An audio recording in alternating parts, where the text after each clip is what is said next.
Un blockbuster ayant comme ligne directive des robots géants tapant des gros monstres, voilà enfin un film intelligent.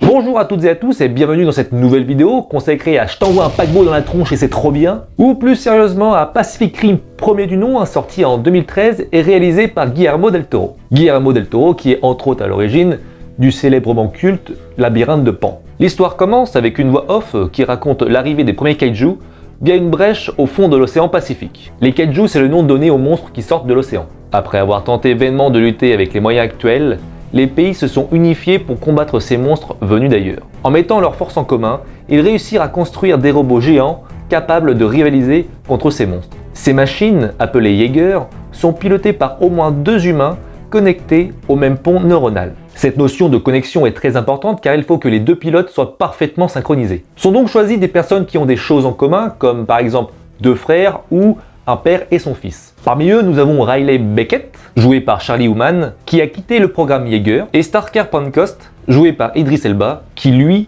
dirige les pilotes. C'est lui le chef du programme des Jaeger. Ce dernier va faire une nouvelle fois appel aux pilotes pour une dernière mission, voulant mettre un terme à l'invasion. Ce film est juste jouissif et excelle dans son domaine. Le premier combat te ramène aux sources, là où l'homme n'est rien, là où l'homme, peu importe ses moyens et ses aspirations, est minuscule face au danger qui le guette. Ce premier combat, qui n'est pourtant pas le meilleur bien que très réussi, te prend déjà aux tripes et tu comprends de suite que le réalisateur sait où il va. Alors évidemment on est sur du blockbuster, les personnages sont un petit peu caricaturaux, mais des efforts sont faits pour les étoffer un minimum et ne pas plonger dans le ridicule. Parmi les petits inconvénients ou les points négatifs du film, il y a quelques scènes qui m'ont quand même rendu perplexe, notamment le personnage de Mako Mori qui se présente devant un hélicoptère en marche et dont le parapluie ne bouge absolument pas. Faudra vraiment qu'elle me donne la marque. Idem quand un robot marche au fond de l'eau puis qui d'un coup refait surface comme s'il avait pied.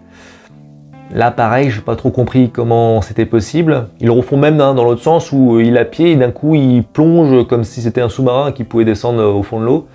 C'est pas expliqué du tout donc ça fait interroger finalement sur le comment du pourquoi. Mais on s'en bat les steaks puisque les scènes de combat sont oufissimes et que les effets spéciaux sont bien faits. La mise en scène est évidemment autant soignée qu'elle peut l'être. Certains plans sont absolument sublimes, à commencer par un mouvement de caméra qui part d'un point d'un Jaeger, le suit à travers un immeuble et s'arrête sur une pendule de Newton placée sur un bureau. La mise en échelle des robots et des monstres filmés en contre-plongée fonctionne très bien. On passe de l'immense au minuscule avec une facilité déconcertante, rappelant au passage les dommages collatéraux.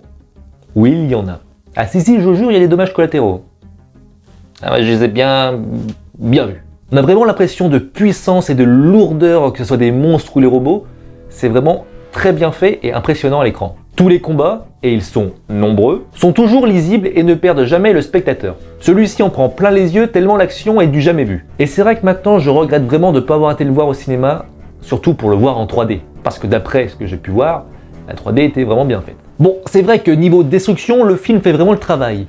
Mais il n'est pas que ça. Il y a un souffle épique qui s'en dégage et il se différencie des autres films par son habileté à créer son propre univers et à se forger une identification. La bande-son du compositeur d'Iron Man et de Game of Thrones est aux petits oignons et enveloppe l'œuvre d'une âme héroïque et inoubliable. Alors que la plupart des films actuels sont des premiers volets origin story en vue d'une franchise, Pacific Rim en prend le contre-pied. Le film commence par poser les bases de son univers et introduire l'origine de son héros pour mieux lui faire vivre une dernière mission. On met directement à la poubelle l'idée d'un film où des éléments sont gardés pour un volet suivant. Même si on sait aujourd'hui qu'il a eu droit à une suite en 2018, qui ne lui fait pas vraiment honneur. Les personnages sont 1000 fois plus caricaturaux, mal joués, mal écrits, au point même où tu as l'impression que le réalisateur se fout de ta gueule. Seules les batailles sauvent partiellement cette épave qu'est Pacific Rim Uprising.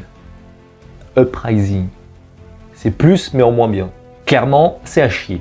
Pacific Rim, le vrai, fait partie de ces rares blockbusters ayant un début et une vraie fin. Cela n'a pas empêché les 2 scénaristes de travailler leur univers en faisant en sorte de ne rien laisser, ni de côté, ni au hasard. Ainsi, le fonctionnement des robots et la génétique des monstres est longuement expliqué, mais le reste aussi. On voit des trafiquants d'organes de kaiju, des humains lambda tentant de survivre à des attaques, ainsi que l'état du monde après avoir été ravagé. Après, c'est vrai que quelques petits défauts subsistent, notamment au niveau des personnages. J'aurais aimé qu'on travaille un petit peu plus les différentes équipes de pilotes, notamment les Russes ou les Chinois, même si leur façon de combattre reste plutôt louable. Mis à part ça, le film reste très divertissant. On a des auteurs qui croient jusqu'au bout à leur histoire en restant sérieux, sans chercher à faire dans le cartoon idiot ou dans le réalisme outrancier. Tout ça avec une admiration pour un genre auquel ils rendent un bien bel hommage. Alors merci Guillermo del Toro pour ce film, et merci Ramin Djawadi pour avoir réussi à sublimer le film